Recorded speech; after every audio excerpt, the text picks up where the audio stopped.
there, Haley and Jonathan. I hope you guys are doing well today, and hope your competition went well too. So there's three things I want to talk about today. One being note reading, number two, book one review, and then number three, technique.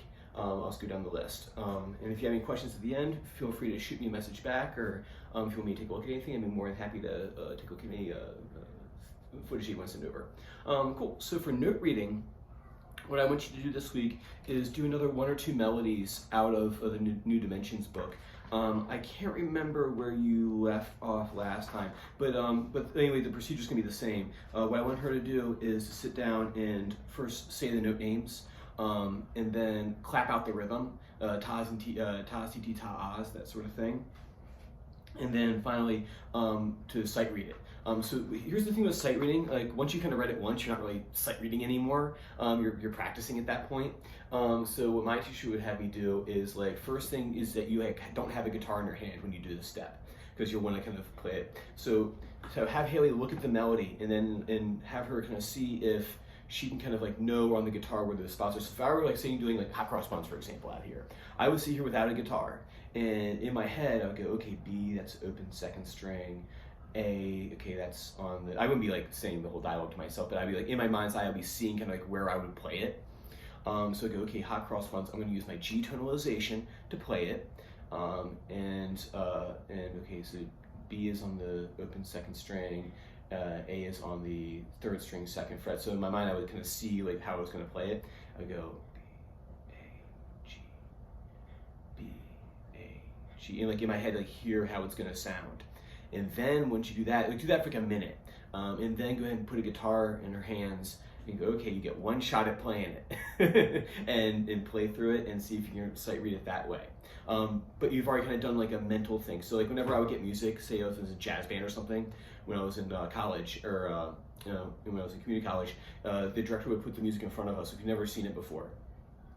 And you go, all right, guys, you guys got like 3-4 minutes, and then we're gonna run this thing. And you would have to sit there and go, okay, this is where you play it, and in your head you kind of go through it. So do that sort of thing, and then maybe do that with like 2 melodies this week. You know, sight read it once, and then go back and just try to see if you can like learn how to play it. And then. So for number 2, I thought it would be a good idea for a book one review, because I know it's a lot of material to kind of keep warm and under your fingers.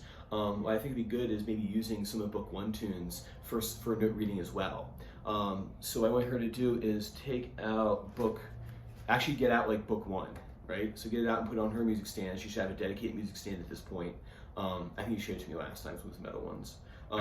Go to Lightly Row, right? And same thing. Name the notes, and then clap the rhythm. Oh, I almost forgot this too. Back with New Dimensions, what you can do, you can either use the G tonalization or the D major scale. Have her do it both ways. So like one day do the G tonalization sight reading exercise, and then the next day see if she can do that, or the next time you practice, see if you can do that same melody in the D major position.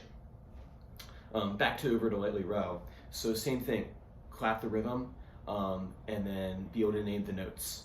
And then what I would do is like have her start in random spots. So like maybe rather than starting from the first measure, you know, maybe start from the 3rd line or something like that. That way it takes it out of context, and because otherwise what's going to happen is she already knows the tune. She's like, oh, I know how that one goes, and she won't be reading the notes anymore. I think it might be more effective if she tries to do it like from like a random spot. That way it takes it out of context for her for a moment, and she actually has to like read the notes. I had it before where like the Suzuki kid will come in like, okay, I heard the melody once, I know how it goes, but they're like, no, you have to learn how to read it. So because as the tunes get more complicated, you can't just like pick it out with one lesson. Unless your notes are right. So name the notes, clap the rhythm, start in random spots. That way it's more of a challenge. Let's see here. And then lastly with technique, what I want you guys to work on is go to book 2. At this point, she should be having the music in front of her when she sits down to practice. You know, the ear training stuff is all great, and keep on doing that. We'll do more ear training stuff, but she should be having the music in front of her at this point. Is go to the preparation for Allegro, the Suzuki. It's on page number 4. It's this one right here. So go to do those preparations this week. And what I want you guys to focus on is to avoid snapping the string so much you're digging in too hard. Because I think sometimes the student, when they do thumb and fingers together, especially like say they tune like a toy, I don't want them to kind of get used to the idea of like digging in, like say putting too much finger in and going and snapping the string this way. Because sometimes I see people kind of like tighten up when they're doing fingers together. So I want Haley to focus on this week is making sure you stay right on the tip of the flesh of the finger. So you don't want to dig in on the pad. So when I'm playing, like even though I have nails, and Haley will have nails eventually too, you might get used to playing on the very tip of the flesh. So if I press here, I'm going to show you, I don't know if you can see that or not, like right about there, that's where we're making contact, so she shouldn't be digging in on the pad of the finger over here.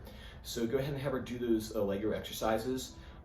They're relevant, she should be doing those for a while. So say if I do number 1, M, thumb, I, thumb, and then together.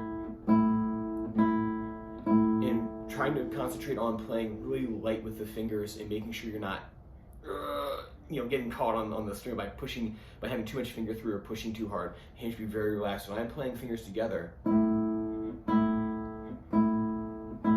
everything should be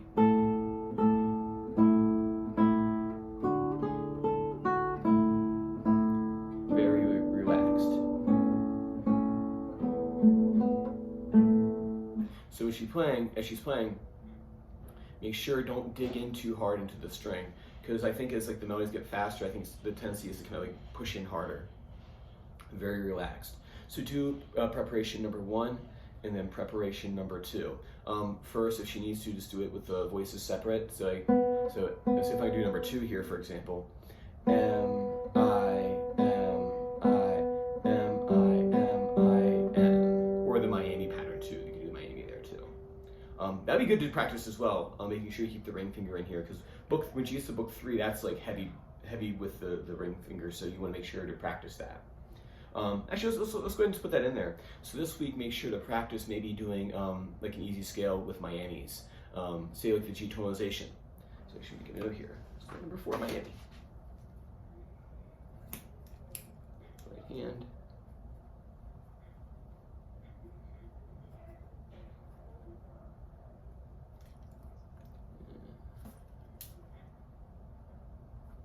Miami. All right, so maybe take the G tonalization. M, I, A, M, I, M, I, A, M, I, M, I, A, M, I. Right? Practicing it that way. Cool. That's what I want you guys to work on. If you want to send anything over for me to look at, obviously I have to see her play the pieces to make any comments on those. But do these exercises this week, and I won't be here next week because I'll be up in the mountains doing the Suzuki starter stuff for the Beaver Creek people. I'll see you the following week, and we're back on for August 6th. All right, take care. Bye bye.